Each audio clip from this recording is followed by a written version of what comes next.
Akin na tong sulat ni Iska, Bebang! Boyong! Ibalik mo yan! Ayoko, no? Hindi ko na ibabalik sa inyo tong sulat ni Iska! Pasaway ka talaga, Boyong Butike! Lagi mo kaming ginugulo! Gusto namin si Iska! Kaya gusto namin na mabasa yung sulat niya! Asos! Hindi mo lang talaga miss si Iska, princess eh! Ang gusto mo, yung padala niyang chocolate! Hindi yan totoo, Boyong, no? Kaibigan ko si Iska! Kaya sobrang miss ko siya! Kunyari ka pa, kinain mo nga kaagad ang chocolate niya. Boyong, nakikusap ako sa'yo. Ibalik mo yung sulat ni Iska. Please. Ibibigay ko lang sa inyo to kung may kapalit. Gusto ko yung hawak mong chocolate na Toblerone, Bebang. Ayaw namin, no? Ang sarap kayo ng chocolate. Tapos ibibigay lang namin sa'yo. Hindi pwede, no? Kung ayaw niyong ibigay yan, pupunitin ko tong sulat ni Iska. Huwag, Boyong! Gusto namin mabasa yung sulat! Ibibigay niyo ba yung chocolate o hindi? Pupunitin ko na to. Napakasabay mo talaga, Boyong Butike. Hindi naman sa yung sulat na yan, ah. Bebang, huwag kang pumayag sa gusto ni Boyong. Pagbilang kong 3, pupunitin ko na to. 1, 2, 3. Eto na! Ibibigay ko na sa itong chocolate! Huwag mo lang punitin yung sulat ni Iska! Pero Bebang, masarap yung chocolate ni Iska! Huwag mong ibigay kay Boyong! Anong gusto mo, princess? Yung sulat ni Iska o itong chocolate? Siyempre, yung chocolate! Ikaw talaga, matakaw! Ayaw bang malaman kung anong sinulat sa atin ni Iska? Malay mo, importante yung sasabihin niya. Oo nga, no? Sige na nga, ibigay mo na nga kay Boyong yung white na chocolate. Ano, ibibigay niyo ba yung chocolate o pupunitin ko tong sulat? Boyong, eto na, ibibigay na namin tong isang chocolate. Yes, may chocolate na ako. Princess, iabot mo to kay Boyong, tapos kunin mo yung sulat. Sayang talaga tong chocolate. Ang laki-laki pa naman. Hayaan mo na. Meron pa naman ako dito eh. Bibigyan kita. Akin na yung chocolate, princess. Baka mamaya, kainin mo pa yan eh. Eto na, excited ka naman masyado, Boyong.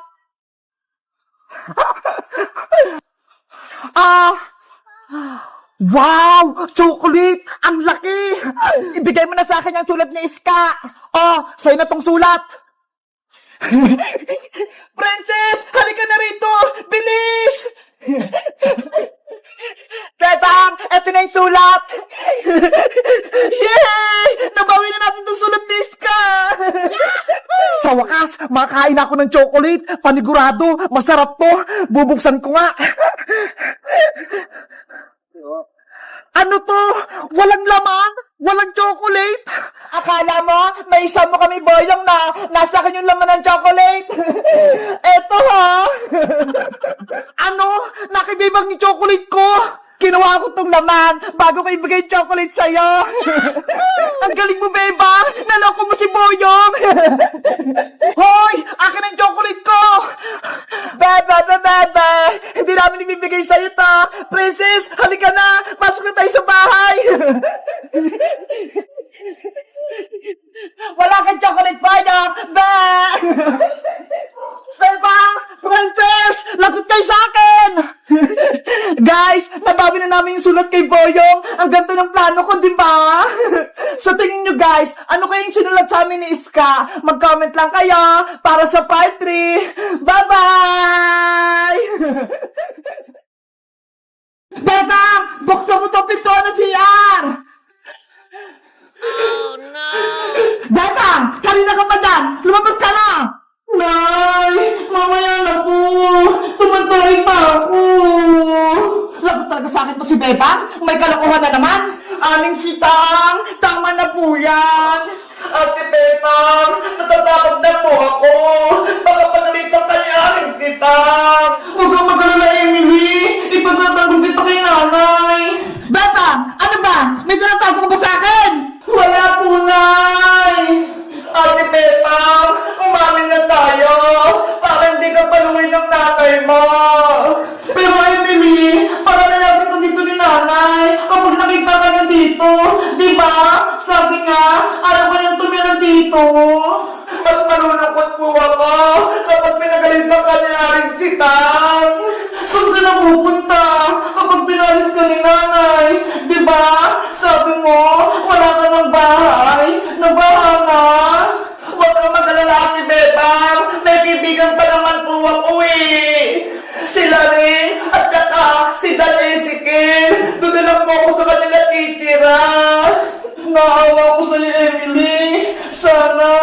ikaw na lang yung kapatid ko. Para ikaw na lang yung kasama ko dito sa bahay. Gustuin ko man Ate Bebang, pero ayaw naman sa akin ni Aling Sitang. Bebang, buksan mo itong pinto sabi eh. Ipakita mo sa akin kung sino yung tinatago mo. Aling Sitang, tama na po yan. Nasisira na po yung pintuan nyo. Bitawan mo ako, princess. Siguro, kasabot ka din.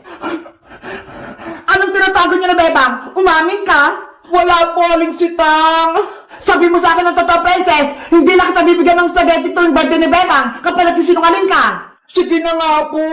Aamin na ako. Sige, sabihin mo. Si Bebang po, may tinatagong sikreto. Ano nga ang sikreto?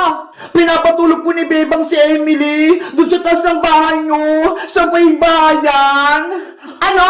Si Emily? Pinatutulog dito ni Bebang sa bahay? Opo. Sinasabi ko na nga, be. Bebang, lumabas ka dyan! Emily, anong gagawin natin? Ate Bebang, lumabas na tayo. Umami na tayo kay Aling Sitang. Sige na nga, wala na naman tayong takas eh. Sagot kang punay, lalabas na ako.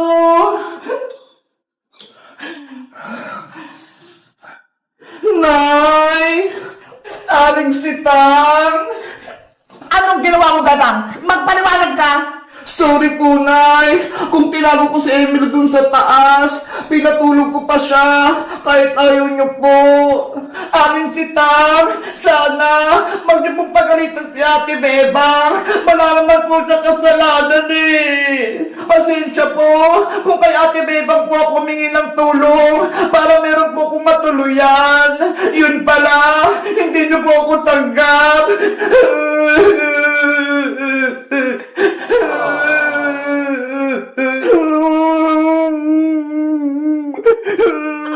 Sorry po talaga, Aling Sitang. Alis na po ako.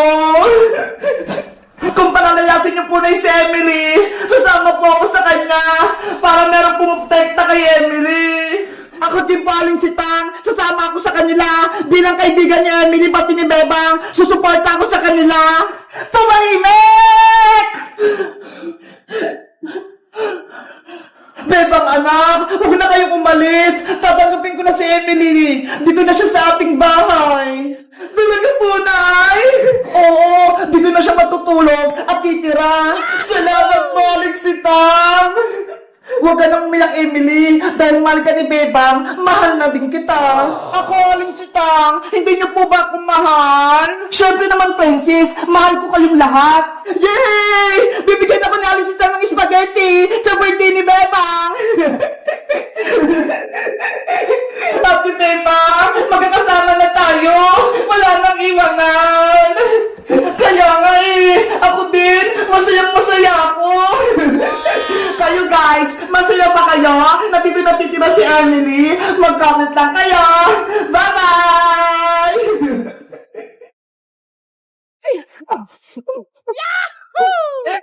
Princess, Iska, ilan nakuha yung score sa exam ni Teacher Magda? 15/20, 5 lang yung mali ko, Bebang. Muntikan ko na siyang ma-perfect. Ako naman, 10/20, kalahating tama, kalahating mali. Ang baba naman sa'yo, Princess. Nakalimutan ko kasing mag-review eh. Kasi unang araw pa lang ng school, tapos nagpa-exam agad si teacher. Dapat, like ka nag-review sa pinag-aralan mo para ready ka sa exam. Ikaw ba, Bebang? Ilan yung score mo? Perfect yung score ko. 20/20. Tingnan nyo, ho. Ang galing mo talaga, Bebang. Matutuwa panigurado nito si nanay. Ginalingan ko sa school. Sa akin naman, mapapalo ako nito ni nanay. Asya, Princess, Iska, uwi na muna ako. Ipapakita ko lang to kay nanay score ko. Maglalaro tayo mamaya, Bebang, ha? Sige, maglalaro tayo mamaya. Bye-bye! Kailangan ko na makaalis bago pa ako mabutan ni Bebang. Nay! Nandito na po ako! Perfect yung score ko kay Teacher Magda! Lagot! Labutan ako ni Bebang! Nay! Saan po kayo pupunta? Bakit po kayo merong malaking bag? Bebang anak, iiwan mo na kita rito sa bahay ah. Maghanap lang ako ng trabaho dun sa may abroad para may pera tayo. Ano po, Nay? Iiwan niyo po akong mag-isa. Ayoko po. Gusto ko pong sumama sa inyo. Pero Bebang, di ba malaki ka na? Kaya mo nang alagaan yung sarili mo. Kailangan ko pumunta ng ibang bansa para makapagpadala ako ng pera pang paaral sa'yo. Hindi ko po kayang mabuhin mag-isa, Nay. Dito ka lang, Nay. Kahit maghirap tayo, masaya pa rin po ako. Basta magkasama po tayong dalawa. Huwag nang matagas yung ulo, Bebang. Malapit na yung flight ko. Lilipad na yung aeroplano.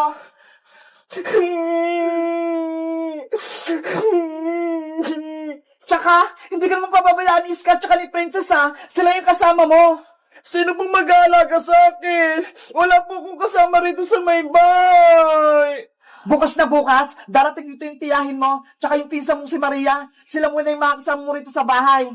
Huwag na po kayong umalis, Nay. Dito lang po kayo. Ay, naisundo kong tricycle. Mag-ingat ka rito, Bebang. Lagi mong tatandaan, mahal na mahal kita. Tatawag ako sa'yo kapag andun ako sa ibang bansa. Oh no! Nanay! Huwag niyo po akong iwan! Babay, Bebang ko.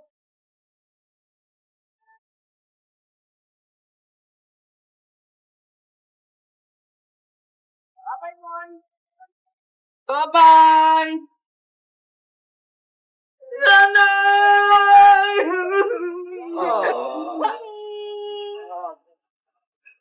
Nanay ko! Huwag niyo akong iwan!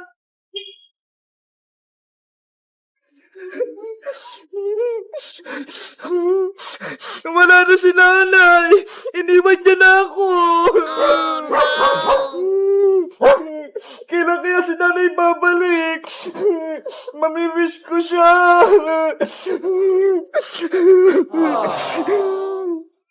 Princess, tignan mo si Bebang, umiiyak. Ano kaya nangyari sa kanya? Siguro, iniwan siya ni Aling Chitang. Kawawa naman si Bebang. Guys, may masamang balita. Si nanay, pumunta siya ng ibang bansa. Nag-abroad na. Iniwan niya na ako. Paano na yan? Wala na akong kasama rito sa bahay. Sino na lang yung kasama ko? Mag-comment lang kayo para sa part 2. Bye-bye!